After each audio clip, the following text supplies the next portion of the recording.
नमस्कार। जवानी में ही जोड़ों से आने लगी है कट-कट की आवाज। ये थोड़ा सा चिंता का विषय हो सकता है। सतर्क हो जाने की आवश्यकता है। अगर आप बैठ करके उठते हैं तो आपके टखनों में से या घुटनों में से कट-कट की आवाज आ रही है, जिसको घुटनों में क्रिपिटस बोला जाता है, या फिर आप जब लंबे समय तक एक जगह बैठे रहते हैं उसके बाद आपको खड़े होने में दिक्कत हो रही है, या सीढ़ी चढ़ने में या सीढ़ी उतरने में आपको घुटनों पर थोड़ा जोर महसूस हो रहा है, यहां आप थोड़ा सा सतर्क हो जाइए, क्योंकि आगे चल करके ये आपके जोड़ों की गठिया, जिसको घुटनों का गठिया बोला जाता है, ये हो सकता है। या फिर आपके जॉइंट में अगर स्टिफनेस अभी से आने लग गई है, आपकी हड्डियां कमजोर हो रही हैं, चलने फिरने में आपको पैरों में या जोड़ों में दर्द होने लग गया है, आपको 3 से 4 बातों का विशेष ख्याल रखने की आवश्यकता है। सबसे पहले, कहीं कैल्शियम की कमी तो नहीं हो रही है।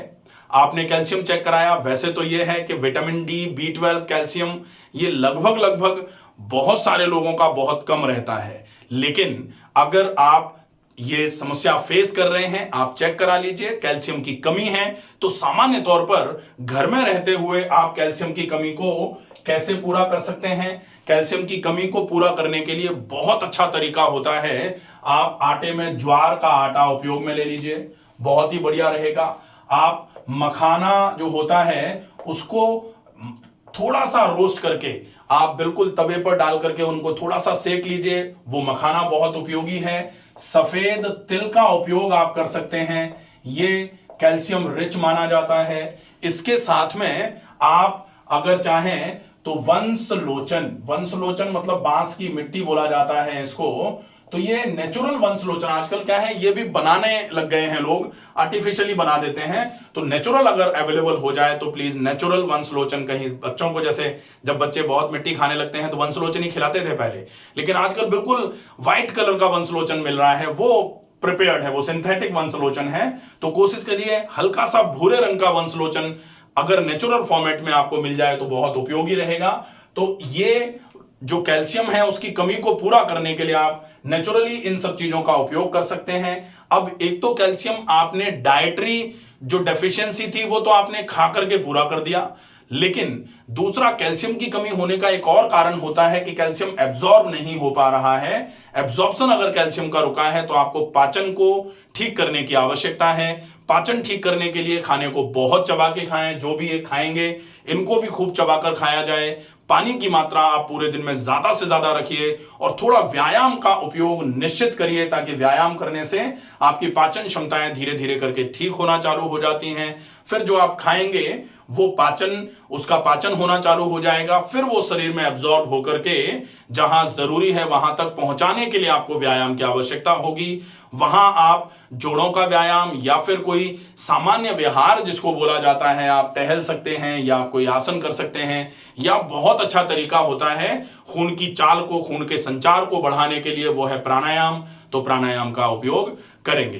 तो पहली चीज तो यह हो जाती है। दूसरा, आप अगर चाहें तो यहां अंजीर का उपयोग भी कर सकते हैं। अंजीर भी बहुत अच्छे तरीके से कैल्शियम रिच भी है, साथ में इसमें आयरन भी बहुत अच्छी मात्रा में पाया जाता है। ये एनर्जी ईल्डर भी है, आपको ऊर्जा देने का काम करेगा, एनर्जी बढ़ाने का काम करेगा आपका। और ये अंजीर पेट की सफाई के लिए भी बहुत उपयोगी है। तो आप 2 से 3 अंजीर रात को भिगो करके सवेरे सवेरे चबा करके खाएं, और जिस पानी में भिगोया था वो पानी भी पी लीजिए। बहुत अच्छे तरीके से ये आपके लिए काम में आएगा।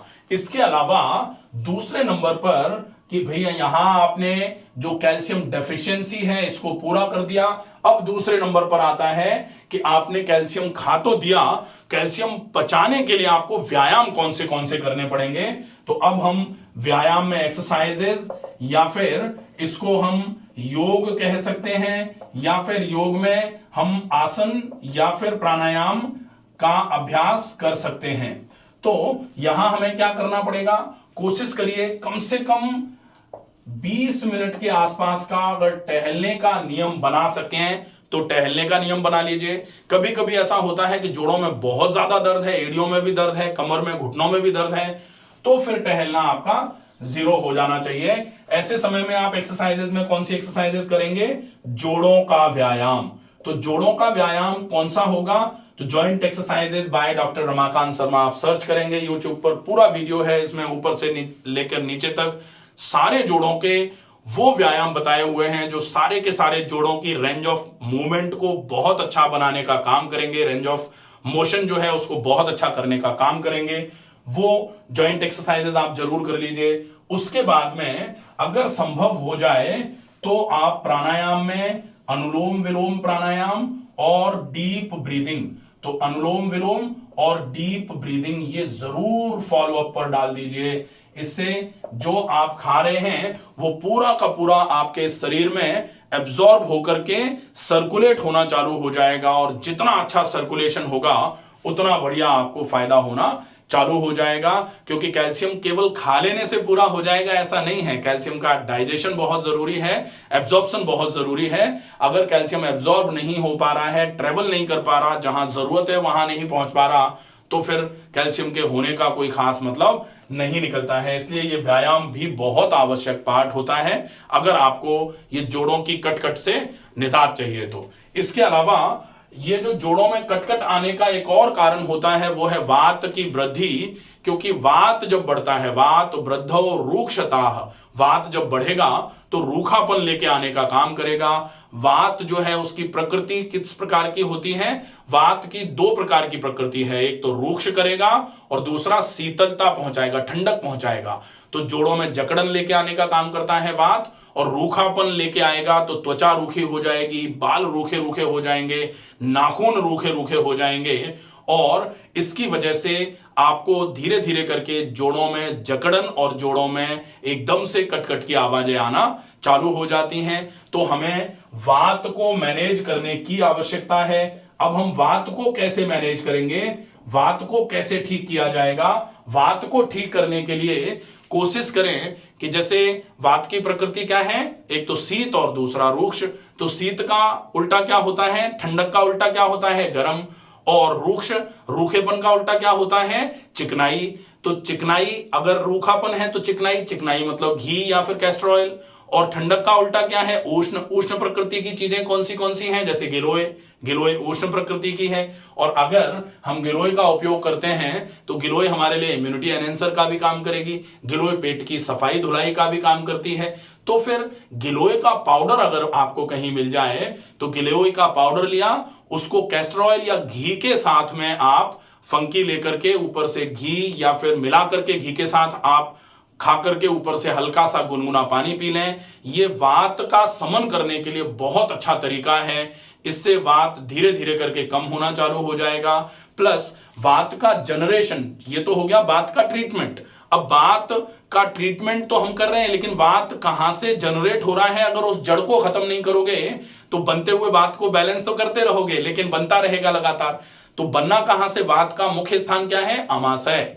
तो आपको आमाशय को ट्रीट करना पड़ेगा, मतलब आपको अपने पेट को बिल्कुल साफ रखना पड़ेगा, बिल्कुल साफ के साथ में नरम रहे, वो ठंडा रहे, इसका भी ध्यान रखना पड़ेगा। हालांकि वात की प्रकृति शीतल है तो पेट को ठंडा करने में और वो जोड़ों की जकड़न में थोड़ा डिफरेंस होता है। तो पेट को आप बिल्कुल साफ करवाओ और उसके साथ में अगर संभव हो तो फिर आप ज्यादा मात्रा में ऐसा खाना खाओ जो दोबारा आपके पेट को खराब होने से बचाता रहे।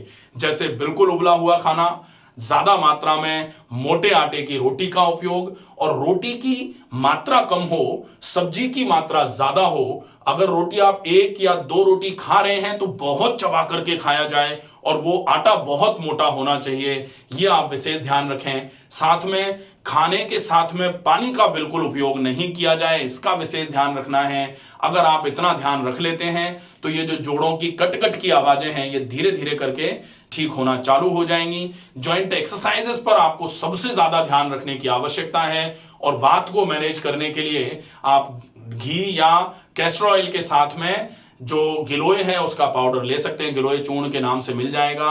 आप ये अगर उपयोग में लेंगे डेफिनेटली आपकी ये समस्याएं धीरे धीरे करके सही हो जाएंगी। आशा है ये वीडियो आपको पसंद आएगा। ज्यादा से ज्यादा लोगों तक इस वीडियो को शेयर करें। स्वस्थ रहिए, सुरक्षित रहिए। धन्यवाद।